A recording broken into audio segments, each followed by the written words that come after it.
Right then, so I'm going to move really quickly here. I apologise for any lag between my mouse and what I'm saying, but I'm running my computer a little bit more slowly to record this and also to play Cubase, so it's quite hard for my little computer to cope with. So I'm running on an Apple Macintosh, and Cubase runs on PC as well, so it's absolutely fine. You're going to see exactly the same thing on your PC.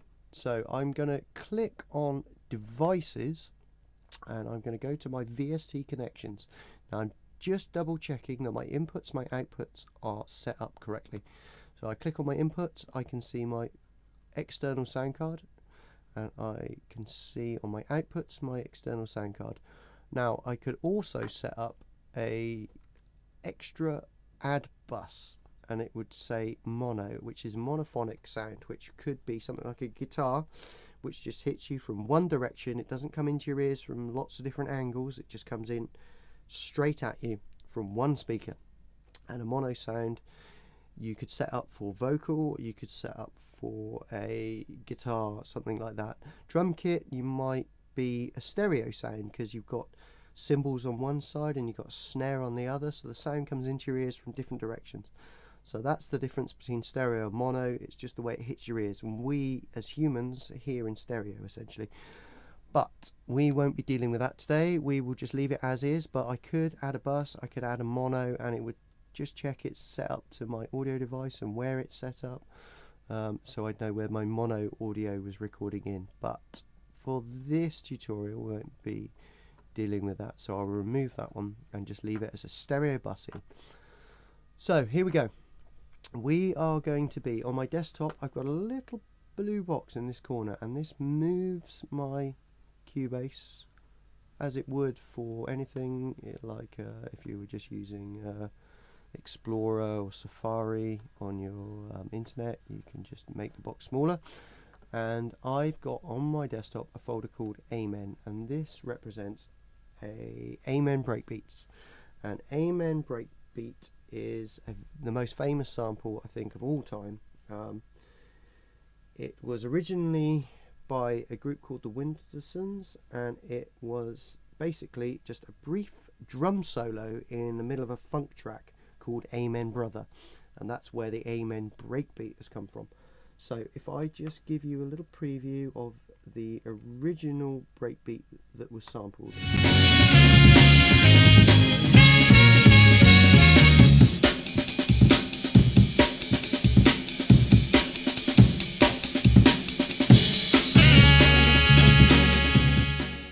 There you go. I reckon you probably have now recognised that sample. So that's the Amen breakbeat, and that was taken by the hip hop guys, and they used it in the 80s. And then the British guys, we developed the kind of drum and bass genre, and we took hip hop samples. So this is a sample of a sample, and we sped them up to twice the speed, and we kind of started to chop up that Amen breakbeat, and we ended up with sounds like this.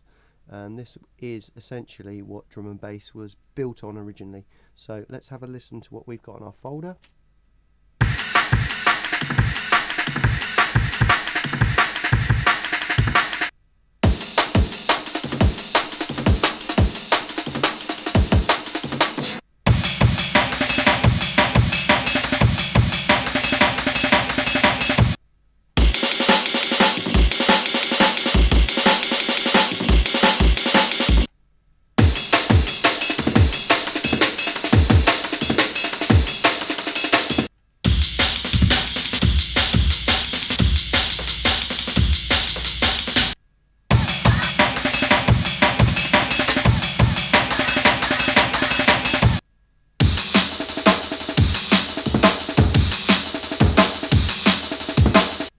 So in there is the Amen breakbeat. It might be affected by effects. It may have a little additional drum beats added to it, or other little samples snuck in there, or it might be just chopped up, and we'll do a little bit of chopping up the Amen breakbeat ourselves, just to create a new version of the Amen breakbeat. So we'll close that, and we've got our Cubase. So how do we get Amen into our Cubase? We've got a blue box here, and this blue box will represent the types of different sounds we can get out of Cubase. Now Cubase will take in audio sounds, which could be a live singer, could be a live guitar or a live drum kit. It will take in, it will push out VST sounds, and they are virtual instruments, so they exist on the computer but not in the real world, and they will make electronic sounds most probably. And then we've got MIDI, which is essentially an external keyboard or synthesizer or drum machine which you can send information to make it play. So it just says turn on that beat and it turns that beat on. So if I right hand click in this dark blue box, I can see audio, I can see add instrument track, which means VST, and I can see the add MIDI track.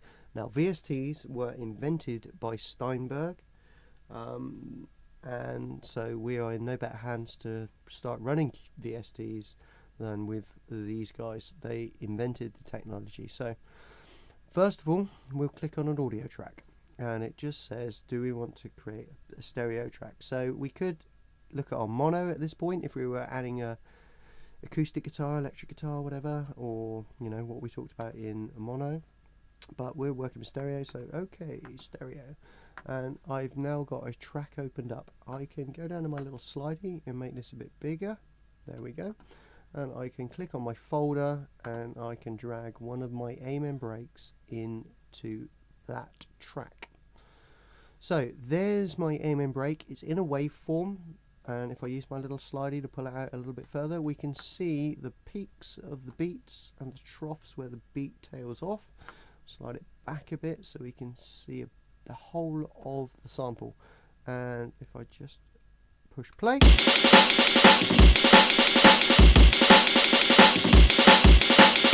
oh yeah, that is some drum and bass beaut. Now we don't have to necessarily open an audio track first.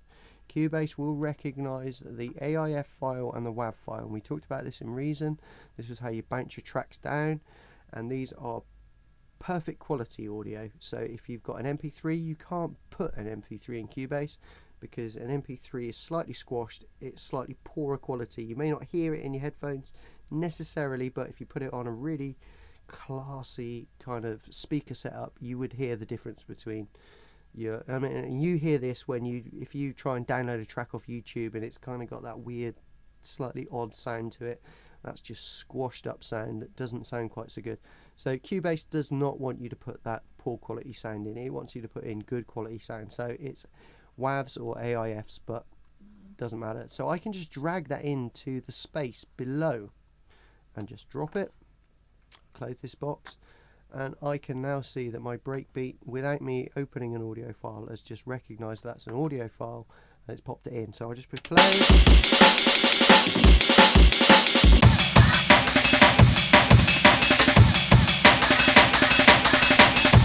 Okay, so there we go.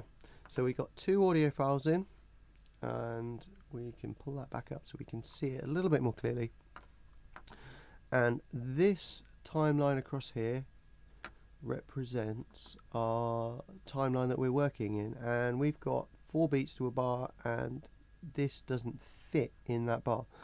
So why is that? Well, we know if I go back to my box, I've got 175, so that's my BPM. I put that in there so I know how fast these tracks are. You might not know how fast your tracks are, but if they're a perfect loop, then this way that I'm about to show you will make them the loop that you need them to be in the speed.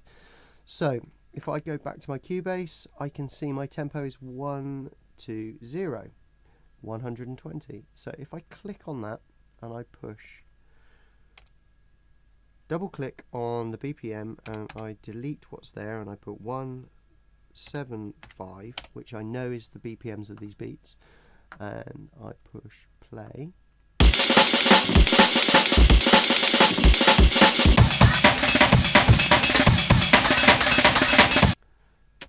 My breakbeats have gone nuts. They've gone super fast, so they're not playing at the 175 that I thought they would play at. So what's happened is that they have sped up because we've changed the BPM. So we need to click on that original track and go to our arrow, and where it says apply time stretch, and this is how you'd get a sample that you don't know exactly fits into the BPM that you want to do. So it's going 1, 2, 3, 4, 5.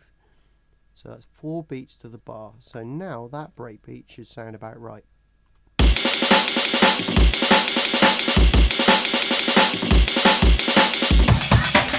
That one sounds nuts, so we need to now click on it again, and where you see the little box in the right hand corner, drag it out to the 9 position, and now we've got the 2 breakbeats playing at the right speed.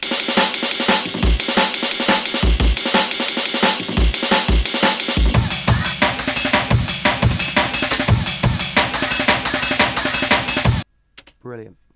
Now we can click on our arrow and go back to normal, and if we use this click track, this gives us an indication of the time signature. And if I mute the M, and we did this in Reason as well, so this means that I've cancelled out these sounds, we can't hear these sounds, I can go back and I can just listen to my click track, and that's running at 175. If I turn on one of them,